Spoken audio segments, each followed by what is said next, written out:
The courtroom was ready to destroy him, an old man accused of a crime he didn't commit. But just as the judge lifted the gavel, two figures stepped forward, and what they revealed changed everything. The winter that year bit through old coats and thinner hopes.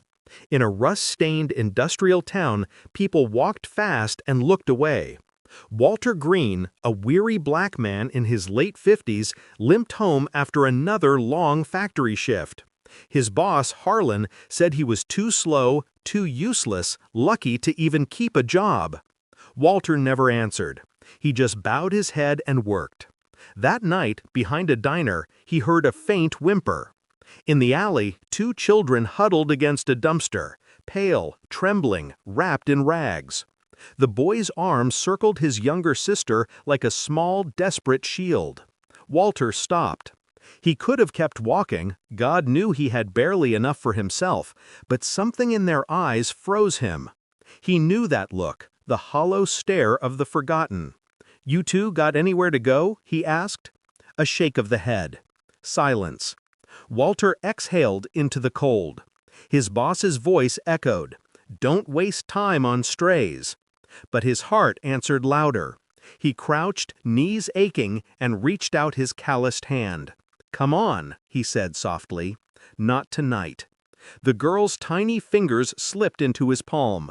That was enough. When they reached his run-down apartment, neighbors whispered behind cracked doors. "The fool can't pay his bills," one muttered. "Now he's dragging strays inside." Walter heard but didn't stop. Inside, the place was no palace. Peeling wallpaper, a wheezing heater, a single flickering bulb. Still, he laid blankets on the couch, warmed a pot of broth, and watched them eat like they hadn't in days. As he sat rubbing his sore leg, Walter made a quiet promise. They would never sleep on frozen concrete again. The days that followed were hard. Walter worked long shifts at the steel plant where air reeked of smoke and metal. Harlan, his boss, thrived on cruelty. "Green," he'd shout, "even those orphans you dragged home move faster than you." Laughter followed. Walter just wiped sweat from his brow and kept pushing. At night, though, the weight lifted. The boy, Eli, met him at the door with a school book, eager to read aloud. His sister, Grace, drew pictures of warm houses and sunny skies. Walter gave them his food, patched Eli's coat, and saved pennies for Grace's shoes. When the heater died, he huddled them close, pretending he wasn't cold. Neighbors gossiped. "A black man raising two white kids? They'll turn on him," someone whispered. Walter never replied. He simply taught Eli how to fix a tire, Grace how to count coins, and both how to stand tall in a world determined to shrink them. When Grace fell ill, Walter begged for a day off. Harlan sneered, "You're not their father. Stop playing hero." Walter went anyway. He lost half his pay, but never mentioned it.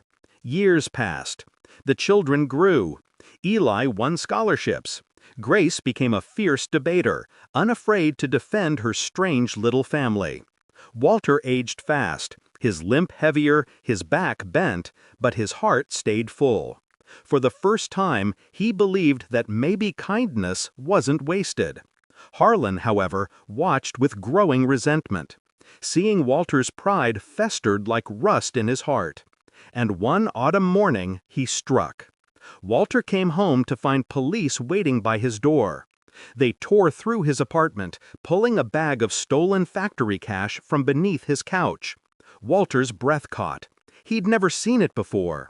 Harlan stood nearby, smirking. "Guess kindness doesn't pay after all," he said, loud enough for everyone to hear. Within hours, Walter was in handcuffs. The courtroom smelled of varnish and old dust. Prosecutors painted him as a bitter thief, a man who'd taken in children for sympathy. Paid witnesses claimed they'd seen him stealing. The gallery whispered, "I knew he was too good to be true." Walter sat silent. He could have shouted the truth, but decades of swallowing insults had taught him that words rarely saved men like him. He only thought of Eli and Grace, and prayed they'd never see him like this. The gavel rose. The judge prepared to deliver a life sentence. Walter lowered his head, accepting the weight of a cruel world. Then the doors opened. Two figures stepped in. Gasps rippled through the courtroom. Eli and Grace, no longer the fragile children he once carried home, but adults now, confident, unshaken. Eli approached the bench, placing a thick folder on the table. "Your Honor," he said clearly, "I'm Walter Green's attorney." The room stilled. Grace took a seat among reporters, her recorder flashing red. She wasn't there to observe, she was documenting everything. Eli's voice cut like steel. He tore through the prosecution's case, exposing lies and contradictions. Witnesses stumbled. One admitted he'd been paid to testify. The gallery whispered, "I knew he was too good to be true." Walter sat silent. He could have shouted the truth, but decades of swallowing insults had taught him that words rarely saved men like him. He only thought of Eli and Grace and prayed they'd never see him like this. The gavel rose. The judge prepared to deliver a life sentence. Walter lowered his head, accepting the weight of a cruel world. Then the doors opened. Two figures stepped in.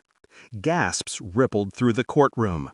Eli and Grace, no longer the fragile children he once carried home, but adults now, confident, unshaken. Eli approached the bench, placing a thick folder on the table. "Your Honor," he said clearly, "I'm Walter Green's attorney." The room stilled. Grace took a seat among reporters, her recorder flashing red. She wasn't there to observe, she was documenting everything. Eli's voice cut like steel. He tore through the prosecution's case, exposing lies and contradictions. Witnesses stumbled. One admitted he'd been paid to testify. Then Grace rose. "Permission to submit evidence," she said, handing over a report exposing Harlan's years of wage theft and fraud, documents she'd uncovered as a journalist. Harlan's face drained of color. The judge's eyes narrowed. "It appears this case was built on manipulation," he said at last. He turned to Walter. "All charges are dismissed." Applause erupted. Harlan stormed out, defeated. Eli placed a steady hand on Walter's shoulder. Grace leaned close and whispered, "You don't have to carry it alone anymore, Dad."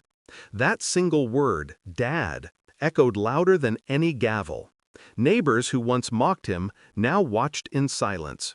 Reporters scribbled as Walter, old and trembling, straightened his back for the first time in years. He had once lifted two children out of the cold. 20 years later, they had lifted him out of a cage. Because kindness doesn't die. It waits, it grows, and when the time is right, it saves. We share stories that remind us kindness still matters. Tap subscribe and join our community of hope and compassion.